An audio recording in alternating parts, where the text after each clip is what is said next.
In this day and age, your online presence is one of the key places to attract new interior design clients. But are you doing it right? Social media can be a game changer for business owners, but it's so easy to make mistakes. If you ever wondered why is it that you are not attracting more clients through social media, or why isn't your content getting the engagement it deserves, this video is for you.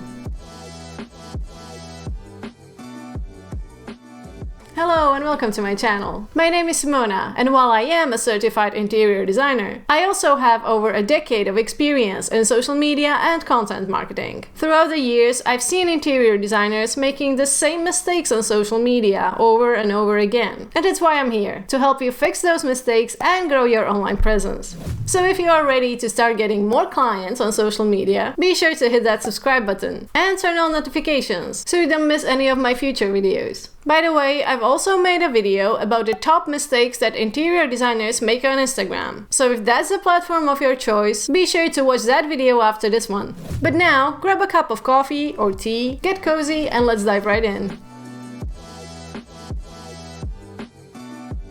The biggest mistake I see interior designers making is not having a plan and posting content whenever they feel like it, regardless of the platform. Now, I'm not saying that everything should be pre-planned or pre-scheduled, and let's face it, I've been guilty of this one in the past too, especially with platforms that I was just testing out and didn't quite know what to do with. But when it comes to getting sales with social media, this approach just isn't enough, and there needs to be a deeper thought behind your efforts. Posting without a plan can lead to a jumble of content that doesn't appeal to your ideal client and doesn't reflect your brand. It's like designing a room without having a design concept first. You might end up with a mixture of colors and styles that leave your client feeling underwhelmed and unimpressed. In a similar way, posting without a social media plan can leave your followers feeling uninspired and unmotivated to follow your profile long term. Creating a social media plan that aligns with your business goals will make it more likely that your content will speak to your ideal client and that your profile will grow, even when you are busy with other things. Instagram and also other platforms reward consistency. That means consistent posting and also engaging with other users regularly. To achieve that, your plan should include a content calendar, but also setting aside a portion of your time to do regular engagement. If the platform of your choice is Facebook, this might mean engaging in relevant Facebook groups. If you choose to focus on Instagram, this might mean commenting on other people's posts. Now, I'm mentioning Instagram and Facebook, but there are many other platforms to choose from, and this leads me to the second common mistake. It's easy to fall into the trap of thinking that you have to be everywhere. Instagram, TikTok, Pinterest, YouTube, Facebook. It's true that the more platforms you are on, the wider the pool of potential clients you can attract. However, this is only true if you have a solid presence on these platforms. Posting on Instagram once in a blue moon will not make a difference. Being registered on YouTube and never ever publishing any videos will do nothing for your business. Going on Pinterest every week without actually pinning any new content will just cost you time that you could have used elsewhere. So instead of trying to be everywhere and not actually doing much anywhere, a better strategy is to choose just one platform that seems to be the best fit and direct your efforts there. For example, if your target audience is primarily executives and professionals, you may want to focus on LinkedIn rather than Instagram. Or if you specialize in virtual design services, Pinterest and Instagram may be better for driving client leads compared to Facebook. And you know what? Maybe none of the social media platforms is right for your business. It can be the case that focusing on networking and personal relationships may be the best way to get new clients. And it will be referrals from past clients or your mailing list that will be the biggest lead generator for your business. That's always an option and an important thing to consider when deciding where to spend your time.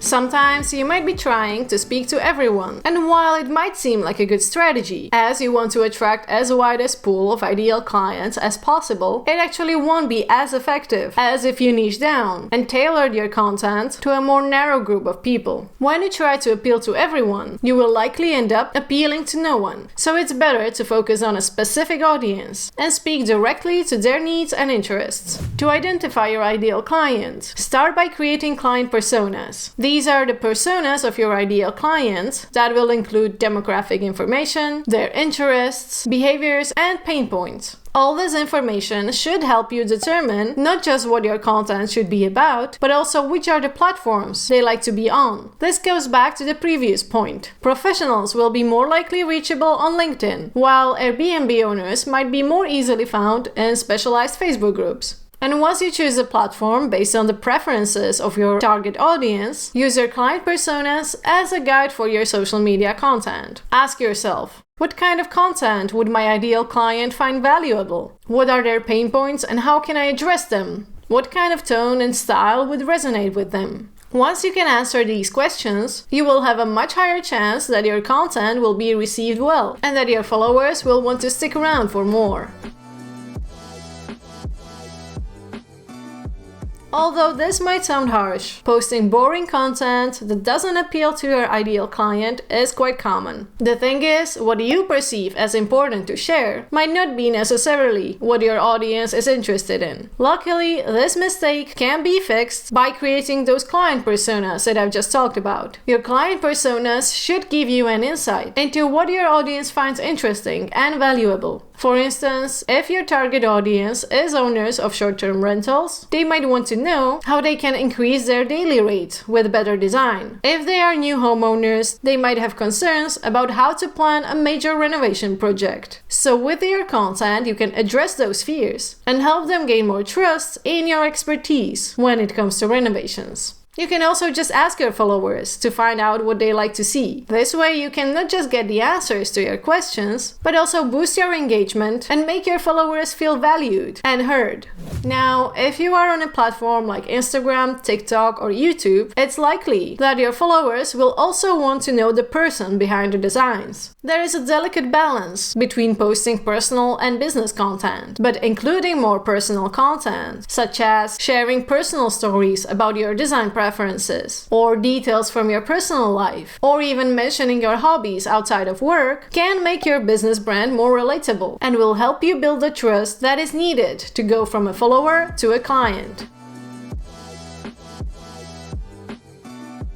Now, whichever platform you choose, social media is a long game, even if you have a plan and a strategy. A lot of times I see designers giving up too soon because they don't see instant results, claiming that social media just isn't working for them, or that they don't have enough time for it. Often this can be solved by creating a strategy, batching and planning your content in advance, and sticking to your plan, even if you don't feel like it. A good tip is to set realistic goals for your strategy, and instead of wanting to achieve everything quickly, break down your goals into smaller chunks that are achievable with your schedule. For example, post twice a week instead of every day, or engage with new accounts for 20 minutes every week. It might take months, but a consistent approach will give you results. And as your business grows, you can outsource some of the tasks or delegate them to someone else on your team. And don't forget to track your progress, so you see actual data instead of relying on how you feel. If you look at your profile every day, the progress might seem small, but if you compare your stats month to month, you might be surprised how much things have changed. This is something I personally struggled with a lot for a long time. But once I started tracking the number of new subscribers, followers, client leads, and other data every month, I could see clearly which things have been working well and giving me results, and which ones needed adjusting.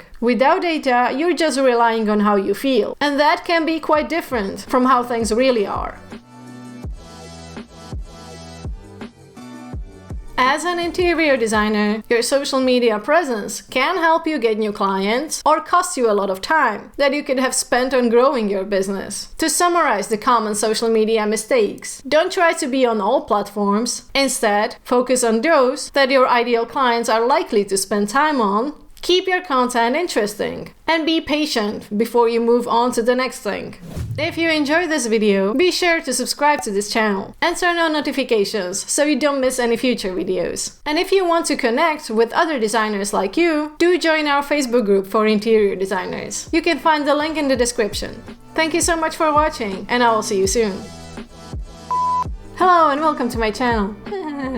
That will be the biggest lead generator. What? But now, grab a cup of coffee or tea